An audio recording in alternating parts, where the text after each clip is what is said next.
वमल हयातुद दुनिया इल्ला मताउल गुरूर, कि बेशक जिंदगी, दुनिया की जो जिंदगी है, इट इज नथिंग बट धोखे का सामान है। इसी तरह दज्जाल जो है, just like a camel is covered with tar to hide its identity, इसी तरह दज्जाल ने वो लबादा उड़ा होगा। किस चीज का लबादा? खुदा का, कि मैं खुदा हूं, या मसीहा का लबादा उड़ा होगा। लोग को कहेगा कि मैं मसीहा हूं। मसीहा वो होता है जो लीडर होता है, जो अच्छाई की तरफ बुलाता है, जो लीड करता है लोगों को, जिसकी तरफ लोग लुक अप टू करते हैं। लेकिन he is the false messiah. असल मसीहा जो है वो ईसा अलैहिस्सलाम है, और फॉल्स मसाया जो है वो दज्जाल है। तो इस वर्ड से हम बड़ा अच्छा समझ सकते हैं कि दज्जाल लोगों को डिसेप्शन में डालेगा, इतनी ज्यादा डिसेप्शन में डालेगा कि इंसान को एहसास भी नहीं होगा कि मैं धोखे में हूं। और यही दज्जालियत है असल में। दूसरा इसका रूट वर्ड है दजल। दजल का मतलब मैंने आपको जैसे पहले भी वाज़ेह किया था, इसका मतलब है डिसेप्शन, द ग्रेट डिसेप्शन, यानी इंसान धोखे में होगा और उसे पता भी नहीं लगेगा। तो ये है बेसिकली दज्जालियत। आप कुछ हम हदीस में गौर करते हैं। नबी सल्लल्लाहु अलैहि वसल्लम ने फरमाया कि आदम अलैहिस्सलाम की पैदाइश से लेकर क़यामत तक कोई फितना इतना बड़ा नहीं, या कोई क्रिएशन इतनी बड़ी नहीं। एक हदीस में क्रिएशन का जिक्र है कि कोई क्रिएशन इतनी बड़ी नहीं जितनी दज्जाल की क्रिएशन है, और क्रिएशन से मुराद फितना ही है। अब what is the meaning of the word फितना? कोई किसी को पता है फितना का क्या मतलब है? अल्लाह ने कहा तुम्हारी माल और औलाद और बीवियों में तुम्हारे दुश्मन भी हैं, और एक और आयत में कहा कि फितना भी है तुम्हारी माल और औलाद, आजमाइश। एग्जैक्टली, फितना कोई नेगेटिव वर्ड नहीं है, फितना का मतलब है आजमाइश। अगर नबी सल्लल्लाहु अलैहि वसल्लम ने हदीस में ये कहा कि the world is sweet and green, और बनी इसराइल को तबाह करने वाली जो मखलूक थी वो औरत की जात थी, क्योंकि उनके लिए फितना बन गई थी, इसका ये मतलब नहीं है कि औरतों को डिग्रेड किया जा रहा है, बल्कि फितना का मतलब है आजमाइश। औरतें उनके लिए आजमाइश बन गई थी। इसी तरह दज्जाल एक बहुत बड़ी आजमाइश है, इतनी बड़ी आजमाइश है कि हदीस कह रही है कि आदम अलैहिस्सलाम की बर्थ से लेकर क़यामत तक कोई फितना इतना बड़ा नहीं जितना कि फितना दज्जाल है। आपको पता है सहाबा को रसूलुल्लाह सल्लल्लाहु अलैहि वसल्लम दज्जाल के बारे में कैसे वार्न करते थे? सहाबा खुद बयान करते हैं। सहाबा कहते हैं कि जब नबी सल्लल्लाहु अलैहि वसल्लम दज्जाल के बारे में बात करते थे, his eyes would turn wide, उनकी आंखें वाइड हो जाती थी जैसे कि दुश्मन आ रहा है पीछे से, और his face would become red और his voice would become loud, उनका फेस रेड हो जाता था जोश से, और उनकी जो वॉइस है वो लाउड हो जाती थी, और सहाबा इतना डर जाते थे, उन्हें लगता था कि अभी पीछे से उठकर दज्जाल आ जाएगा। यानी this is the impact of the फितना ऑफ दज्जाल। और वो इस तरह डराया करते थे सहाबा को जैसे दुनिया का सबसे बड़ा फितना है, और वाकई ही सबसे बड़ा फितना है। तो इसको बहुत सीरियस लेना चाहिए, और इस फितने में मेजॉरिटी लोग इन्वॉल्व होंगे। ये फितना क्या है, वील कम टू इट। और हदीस में आपको बताता हूँ, नबी सल्लल्लाहु अलैहि वसल्लम ने फरमाया कि दज्जाल के करीब एक बहुत बड़ा मोमिन आएगा, ये समझते हुए कि मेरे पास बड़ा ईमान है, मेरी बड़ी इस्तिकामत है, और वो दज्जाल को चैलेंज करेगा कि इम्प्रेस मी। बट हदीस में आता है कि he will be inspired by the arguments presented by दज्जाल। जब दज्जाल अपने आर्गुमेंट्स प्रेजेंट करना शुरू करेगा तो बड़े से बड़ा मोमिन हिल जाएगा। इसीलिए इसी को मैं एक और हदीस के साथ जोड़ूंगा। नबी सल्लल्लाहु अलैहि वसल्लम ने कहा कि व्हेन यू फेस दज्जाल फ्ली, दौड़ लगा देना, उसको फेस मत करना, उसके सामने मत आना, बल्कि उसको देखते ही दौड़ लगा देना, फ्ली कर जाना। उसकी वजह यह है कि उसके पास बहुत ग्लैमर, बहुत कैरिज्मा, बहुत स्ट्रॉन्ग आर्गुमेंट्स होंगे। उसके पास पता नहीं क्या साइंस होगी, क्या टेक्नोलॉजी होगी, क्या मिरेकल्स होंगे। कुछ हदीस में वाज़ेह है बहुत। आप देख लें, मिसाल के तौर पे एक हदीस में आता है, सही मुस्लिम की हदीस है कि नबी सल्लल्लाहु अलैहि वसल्लम ने फरमाया कि दज्जाल will have something with him like paradise and something like hellfire, but his paradise will be hellfire, so I warn you against him. उसकी जो जन्नत है वो असल में दोज़ख है।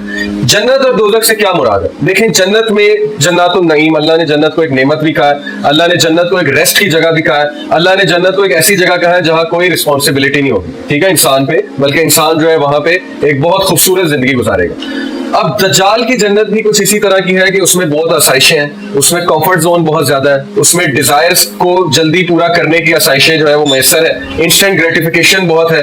जैसे वेस्टर्न सिविलाइजेशन को, ये मेरा पर्सनल एक व्यू है कि वेस्टर्न सिविलाइजेशन को मैं दज्जाल की जन्नत समझता हूँ। उसकी वजह यह है कि इस्लाम कॉल्स फॉर सेक्रीफाइस, इस्लाम calls for disciplining desires, but western civilization calls for instant gratification of desire. इसीलिए हमारी जो यूथ है वो उनसे बड़ी इंस्पायर्ड है, क्योंकि वो डिजायर्स की बहुत बात करते हैं। हर डिजायर उन्होंने पूरी करने के लिए वो चीज रेडी रखी हुई है। हर चीज ओपन है, शराब खाने ओपन है, कैसीनो ओपन है, स्ट्रिप क्लब्स ओपन है, एवरीथिंग इज ओपन। तो इंसान को वो चीज बहुत अट्रैक्ट करती है। और वेस्ट सेक्रीफाइस की बात नहीं करता, वेस्ट जो है वो नेबर्स का ख्याल रखने की इतनी बात नहीं करता। इस्लाम में तो बहुत सी जिम्मेदारियां, इस्लाम तो इंसान पे बहुत सी जिम्मेदारियां डालता है, तो इसलिए हम लोग उन चीजों से भागते हैं। तो मैं उसकी जन्नत को समझता हूँ। अब आप देख लें, बंदा न्यूयॉर्क चला जाए, वहां पे दंग रह जाता है लाइट्स को देख के, बिल्डिंग्स को देख के। दुबई चला जाए, किसी 7 स्टार होटल में चला जाए तो गुम हो जाता है। इंसान समझता है यही जिंदगी है, मैं पता नहीं कहाँ रह रहा था, असल में तो ये लाइफ है, लाइफ ऐसी होनी चाहिए। फिर इतनी डिस्ट्रैक्शंस होंगी उसकी एज में, इतनी डिस्ट्रैक्शंस कि आम आदमी के पास सोचने का भी टाइम नहीं होगा।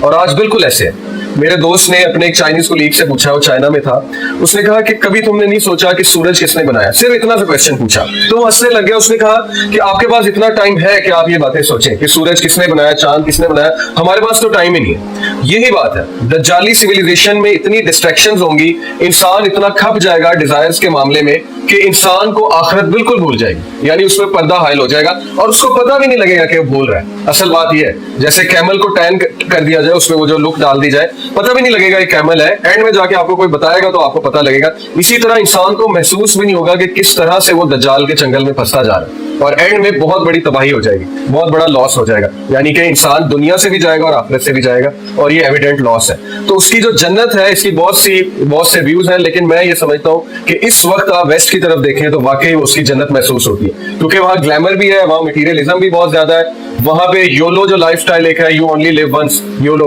और ये हमें बहुत पसंद है। हमारी एडवर्टाइजमेंट्स भी यही लाइफस्टाइल दिखाती हैं। कोका कोला कहती है खा ले पी ले जी ले, और स्प्राइट कहता है मन की मान, और ड्यू कहता है कि ड्यू ना किया तो फिर क्या जिया।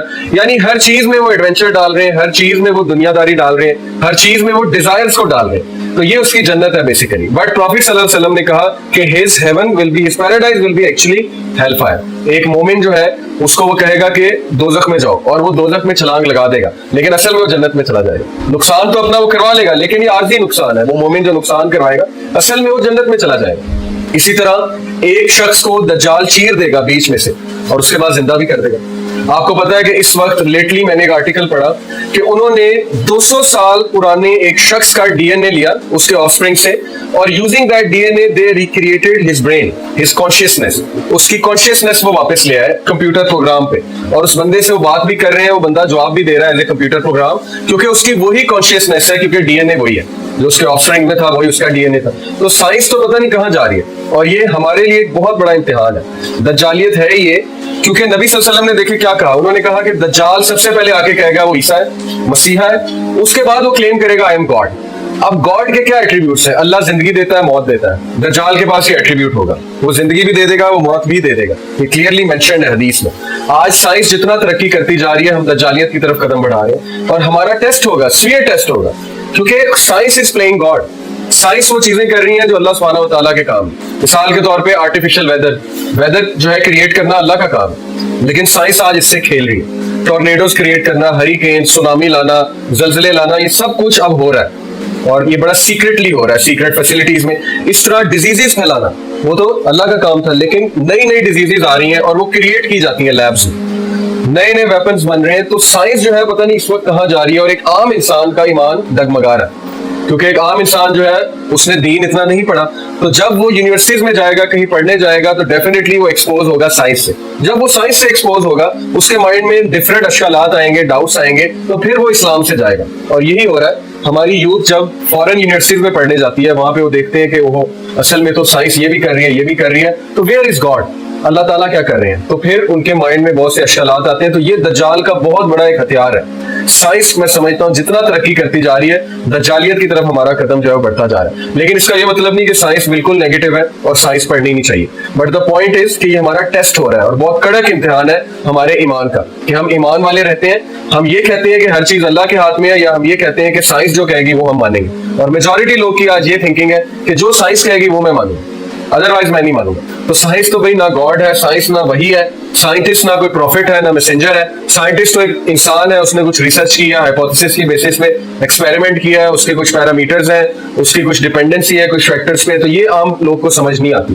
तो इसी तरह एक हदीस में आता है कि दज्जाल जहां जाएगा वो खजा ले आएगा, जहां जाएगा वो पौधे उगा देगा, नबातात उगा देगा, बाहर ले आएगा, यानी उसके हाथ में रिसोर्सेज होंगी, वो गल्ला कंट्रोल करेगा, माल कंट्रोल करेगा।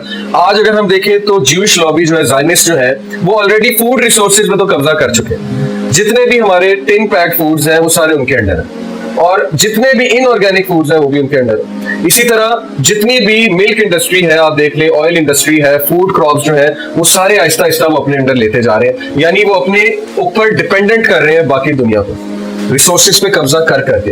तो दज्जाल के हाथ में तो बहुत रिसोर्सेज होंगी, लोग उस पर डिपेंडेंट इतना हो जाएंगे कि उनके पास कोई चॉइस नहीं होगी सिवाय इसके कि उस पर एक्ट करें और उसको ओबे करें। लेकिन बहुत मखसूस लोग होंगे, चोजन वंस होंगे, जो इस बहुत बड़े फितने से बच जाएंगे। फिर एक हदीस में ये आता है कि दज्जाल के पास गैब का नॉलेज होगा, वो ऐसी ऐसी बातें इंसानों को बताएगा जो इंसान को नहीं पता अपने बारे में भी, और फ्यूचर की भी बहुत सी वो बातें बताएगा। एक हदीस में आता है कि वो 40 दिन में पूरी दुनिया का चक्कर जो है वो काट लेगा। इसी तरह एक हदीस में आता है उसकी जो सवारी है, उसके जो गधा है, उसके दो कानों के दरमियान जो है वो आई थिंक 13 गज का कुछ फासला है, इस तरह से 13 मीटर है या 11 है, मुझे सही से याद नहीं है। जो कुछ सुना गया अल्लाह पाक इस पर अमल करने वाला और आगे लोगों तक पहुंचाने वाला बनाए। मज़ीद इस्लाही बयानात के लिए हमारा YouTube चैनल MA रिमाइंडर को सब्सक्राइब करें। जज़ाकल्लाहु खैर।